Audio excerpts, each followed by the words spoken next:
Day marks 1357 days and lessons I learned and continue to learn with you. Well, I hope these insights will inspire you, support your dreams, help achieve your goals, really empower you to become the person that you want to become. Today, I speak about stories. Stories that we tell ourselves. Stories we tell ourselves when we lose. Stories that we tell ourselves when we win. Stories dictate exactly what actions we take. And if that dictates the action we take, what it dictates the results we're getting. Because our thoughts, our stories lead to actions, our actions lead to results. And if we want to really change results, what we need to do? Sometimes we need to look into the foundational things and the stories and thoughts that we are gathering after event and before the event. So today we'll share seven things what we need to do to learn better understand what stories do we tell ourselves and are those stories empowering, uplifting, or are they downgrading and they're sabotaging our success? Because stories that we tell ourselves will dictate how well we succeed, how good the status we have, how how much expertise we build, how much skills that we build, and how fulfilled in life we are. So number one, and probably this is the most important part, is that the story matters more than the event itself. The story matters more than the event itself. But it means that even though that it could be a small event, but the story that we create could potentially make that massive event because of the thoughts and stories that we tell ourselves. So that means we able to expand or downgrade the experience that we had. And all that story that we tell ourselves based on that event could potentially makes us fail. It could because at the end of the day we able to say that I failed, so I must be worthless. What it means that is shame paralysis. But if you said that I failed, so I'm learning to get better. Like there's a lot of people who never fail because they never try. So that means you are reflecting and you build resilience. So the story to tell yourself will dictate: are you quitting? Are you a quitter? Or are you a person who have massive resilience and able to pursue the things that you want? Number two is most stories are automatic and hidden. Most stories are automatic and hidden. So that means that we potentially build because of the childhood conditioning, friends, family, acquaintances, the culture. We build some kind of stories that we tell ourselves no matter what. Past experience, shame, whatever it is. It might be that the stories we tell ourselves is habit, is a pattern. Knowing that, that means I need to really start looking to, okay, like if that's the pattern, maybe able to really change that. So the third thing is stories can be changed, but first they must be seen.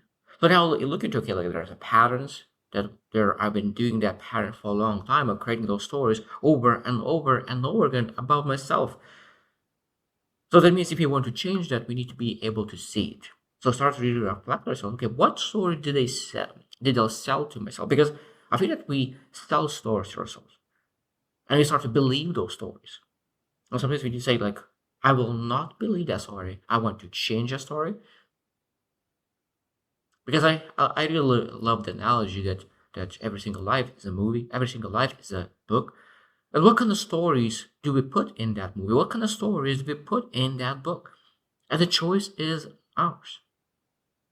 I mean, the better stories we write in our mind, the better stories we write in external world. So that means we need to really, if we want to change that story, we need to be aware of it. And I truly believe sometimes the best thing to do is reflection, sitting on the chair, being able to go to nature, reflect, maybe journal, anything that really brings awareness of what kind of stories do we tell ourselves. Number four is there is a difference between facts and narratives. That means that it might be the fact is that you lost a job, but the narrative could be that, oh, I will never succeed. I will never succeed because I'm not cut out of this exactly with the business.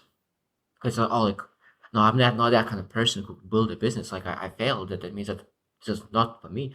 When you look into the most successful people, they have failed miserably multiple businesses before they made success. There's I was speaking with a couple of investors and said that some places they invest in people who have failed 10 businesses because they know that person who failed 10 business and still keeps going. That means you learn so much when those 10 fail, but at some point he will hit a massive, massive win. And I think that that's again the mindset we're supposed to have, like one more no before the yes. The yes will come sooner or later. Of course, we're able to ask if we're able to get better, because if we fail and we don't reflect and we don't get better, of course, we will fail and fail and fail and fail again. Because we need to really learn from that experience. And again, this says that experience makes us wiser. No, that's not the truth. The truth is that the reflected experiences make us wiser. I learned that from John C. Maxwell, and this is really true. When you really think about wisdom is a reflected experience. So that means if you want to have wisdom, what you need to have more experiences and more reflection that leads to wisdom. Number 5 is the story you choose becomes your future. I love it. Your story you choose becomes your future. It's basically self-propelled prophecy. I think that's how I say it. And I think that is truly, truly very remarkable lesson when I think about life, because when you start telling a story that you will never succeed, that will lead you to never succeed. But if you tell your story that you like, this is just a bump in my road, that will be a bump in the road.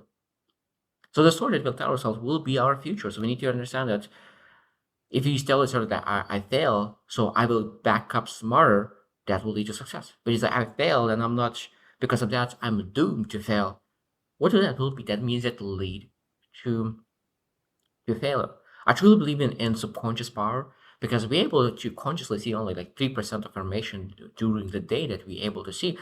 So that 97% are filtered out. So if you, with your story, is programmed to look for failures, you will find those failures. And I truly believe that this is again the story, the power of the story to dictate what's subconscious. And our subconscious is very, very powerful. And something I think that's underused, including myself. Number 6, gentle stories don't mean weaker. Sometimes we don't want to be compassionate to ourselves, but I think that when we are very compassionate to yourself in a graceful way, in gratefulness way, in appreciation way, that oh I love that you tried. I know that you did your best. This time didn't work, but I know that you did your best. And I think that when you give that self compassion, I think that allows to say that I failed, but I'm still worthy and I'm capable of achieving great things in life. And that idea that I'm worthy and I'm capable allows to really keep doing the things necessary to really achieve success. But if we are not self-compassionate and say like you're a loser, you're stupid, how you can really make that mistake, that of course will put you in a vibrations, in the low vibrations, in a shame, guilt, whatever it is, and those vibrations pushes opportunities away, pushes the people away. And being able to really start to be grateful about the failure, be grateful about the opportunity to learn and that get better, because every failure is an opportunity to learn. So we're supposed to be grateful that we had a chance, we had the opportunity to really learn and get wiser.